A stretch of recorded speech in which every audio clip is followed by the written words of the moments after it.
Good morning সকলকে। কেমন আছো তোমরা সকলে? আশা করি খুব ভালো আছো। আমরাও কিন্তু বেশ ভালো আছি। বৃষ্টির ব্লগের নতুন একটা ভিডিওতে তোমাদের সকলকে স্বাগতম। দিনটি ছিল সোমবার আর এখন বাজে ওই সকাল 6টার মতো। ঘুম থেকে উঠে পড়েছি আর ঘরের বাসি কাজগুলো কিন্তু কমপ্লিট করে ফেলেছি। তারপরে এই কিশমিশ ভেজানো জল যেগুলো রাতে ভিজিয়ে রাখি, আর চিয়া সিডসের জল আর একটু কটা কাঠবাদাম ভিজিয়ে রাখি, সেগুলো কিন্তু খেয়ে নিচ্ছি সকালবেলায়।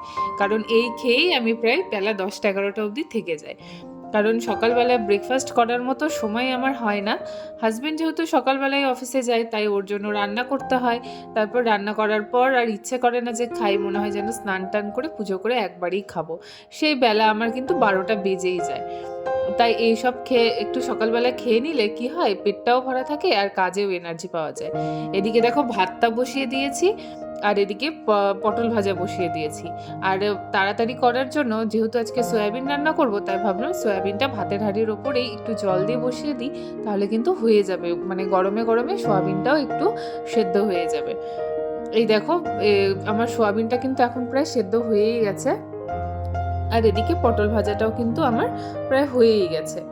চলো এবার সোয়াবিনটা নামিয়ে নিয়ে তাহলে ভাতটা নামিয়ে ফেলি ফটাফট। তারপরে ওদিকে পটল ভাজাটা বসিয়ে দিয়েছি। দুবার পটল ভাজা কিন্তু আমার হয়ে গেছে, মানে দুইবারে ভেজে নিয়েছি আর একবারের মতো আছে, সেটাও ভেজে নেবো।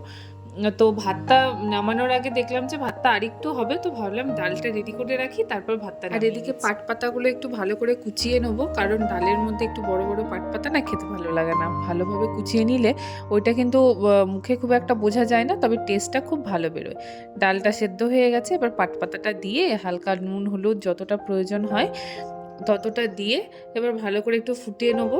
ফুটিয়ে নিয়ে এবার হচ্ছে ব্যাস, যেমন করে আমরা ডাল সম্বরা দিই অমনি করে সম্বরা দিলেই হবে। আর এই সাইডে দেখো সয়াবিনের তরকারি করব, ওই জন্য মশলা করে নিলাম, নিয়ে সয়াবিনটা একবারে বসিয়ে দিয়েছি।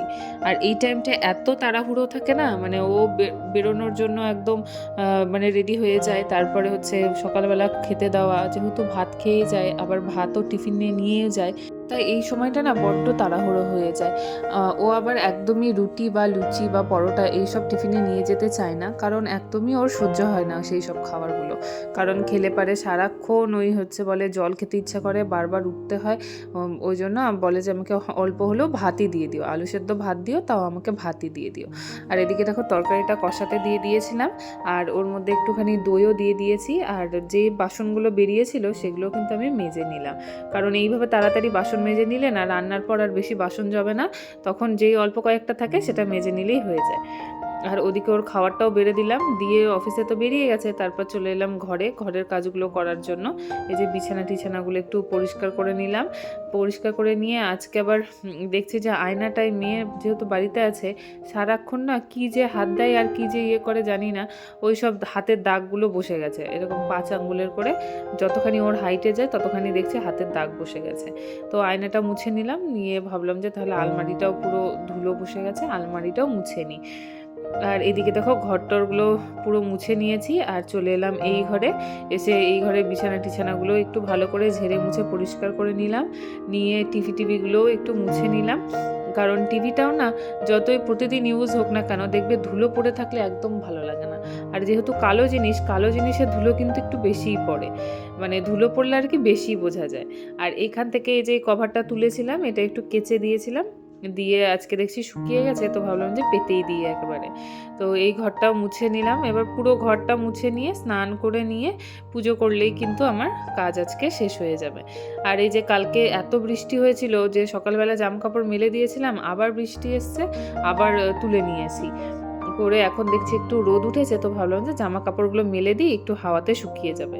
আর যেহেতু দেখো আমার বললাম সিস্ট অপারেশন হয়েছে, তো আমি না ঝুঁকে কোনো কাজ করতে পারি না। তো সোফাটাকে গোছানোর জন্য দেখো আমি নিচে বসে গেছি, কারণ এরকম করে না বসলে না আমি মানে কিছুতেই গোছাতে পারি না। কারণ ও যদি উপর হয় না প্রচণ্ড পেটে টান লাগে। আর যেহেতু বেশি দিন হয়নি, আজকে দিয়ে মোটেই আমার 13 দিন হচ্ছে, তো ভাবলাম যে অত রিস্ক নিয়ে কোনো কাজ নেই। তো ওই যে ঘরটাও মুছে নিলাম, মুছে নিয়ে স্নান টান করে চলে এসেছি। এবার একটু এই ক্রিম টিম মেখে একটু সিঁদুরটা দিয়ে চলে যাব পুজো করতে। স্নান করে পুজো করাটা কিন্তু একটা বড় কাজ থাকে, যতক্ষণ না এই কাজটা কমপ্লিট করতে পারি ততক্ষণ মনে হয় যেন সকাল থেকে যতই কাজ করি মনে হয় কোনো কাজই হয়নি। তো যাই হোক, এই যে ঠাকুরঘরটা মুছে নিয়ে সমস্ত ফুল ঢেলে নিয়ে পুজোটাও কিন্তু করে নিয়েছি। তো আজকের মতো এতটাই, আর ভিডিওটা বড় করছি না। আর এই যে দরজাটা লাগিয়ে দিচ্ছি পরে প্রসাদটা তুলবো বলে। তো দেখো আমার ঠাকুরগুলোকে কেমন লাগছে, আর তোমাদের ভিডিওটা কেমন লাগলো অবশ্যই কিন্তু কমেন্টে জানিও। আর প্লিজ ভালো লাগলে একটা লাইক আর সাবস্ক্রাইব করে পাশে থেকো। আজকের মতো এতখানি, দেখা হবে পরের ভিডিওতে, ততক্ষণে